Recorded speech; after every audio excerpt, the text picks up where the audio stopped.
17th day of January 2009. As the war in Gaza entered its 21st day and the quest for a truce resumed here and in Washington, the senior leader in exile of Hamas rejected Israel's term for a ceasefire, and Israel rejected a call by the leader of the United Nations for Israel to stop its assault. There was utter panic in one Gaza City neighborhood after an Israeli tank shell hit the crowded Al-Quds hospital, setting it ablaze. The area was shelled for most of the day, and desperate patients wounded in the war struggled to get out of their beds and flee the latest Israeli attack. The fire trapped roughly 40 medical personnel in the hospital, according to Israeli Physicians for Human Rights, and fire trucks at the scene struggled to contain the blaze. The fire in the medical area was reportedly brought under control, but the ability to put out the fire in the administration section was hampered by what officials at the scene described as a fire caused by a white phosphorus shell. French doctor Regis Guerrigue spoke at the Red Crescent operated hospital. The Israelis are bombing and attacking all around the hospital. We can't get out. There's fire and we're trapped inside. The water has been cut off. There have been persistent reports since the invasion began of Israeli forces attacking ambulances and medical workers. The Israeli military had no comment on the latest attack.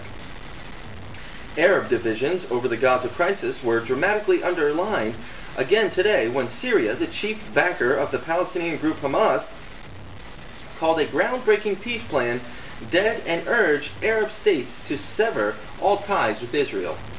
And from the United States, Citigroup reported a much bigger than expected $8.3 billion quarterly loss Friday, while the beleaguered banking icon also revealed plans to split up into two businesses, effectively bringing an end to the company's financial supermarket model.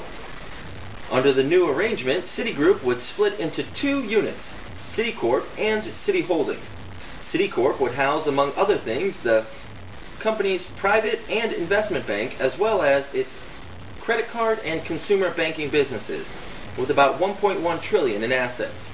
Another casualty of the economic chaos, bankrupt electronics retailer Circuit City Incorporated said Friday it has asked for court approval to close its remaining 567 U.S. stores and sell all its merchandise.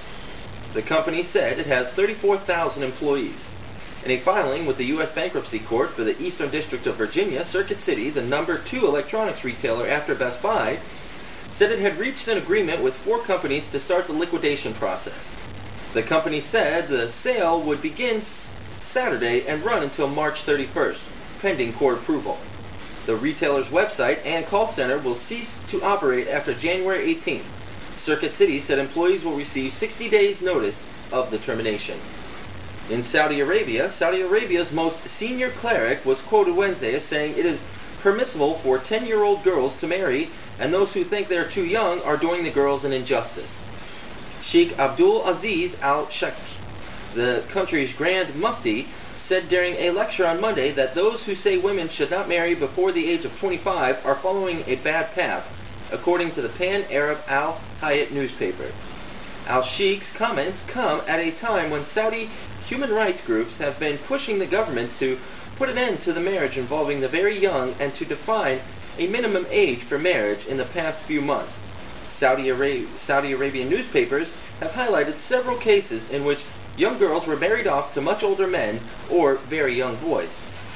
From the subcontinent, Pakistan announced that it has arrested 71 members of Lashkar-e-Taiba and detained 124 more in an effort to crack down on the Islamic militant group believed to be responsible for the November 11th attacks on the Indian city of Mumbai. India's foreign prime minister insisted that Pakistan must extradite the suspects for trial in India, backed down from his earlier statement that India might accept a trial in Pakistan. Pakistan states that Lashkar-e-Taiba founder Hafiz Muhammad Saeed and its operations commander Zakir Rami Lakhvi were among those detained by Islamabad, according to English-language newspaper Dawn in Pakistan.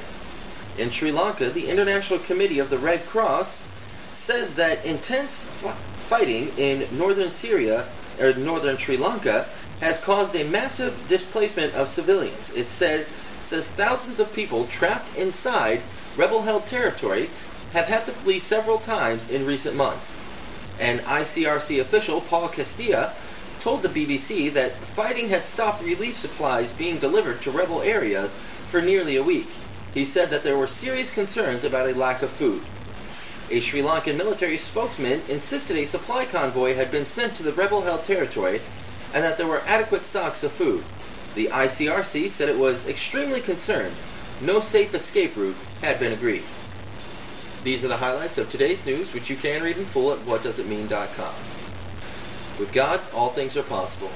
And I'm Jonathan DiCenzo, signing off until tomorrow when we bring you another edition of the Sisters of Source of Vow Global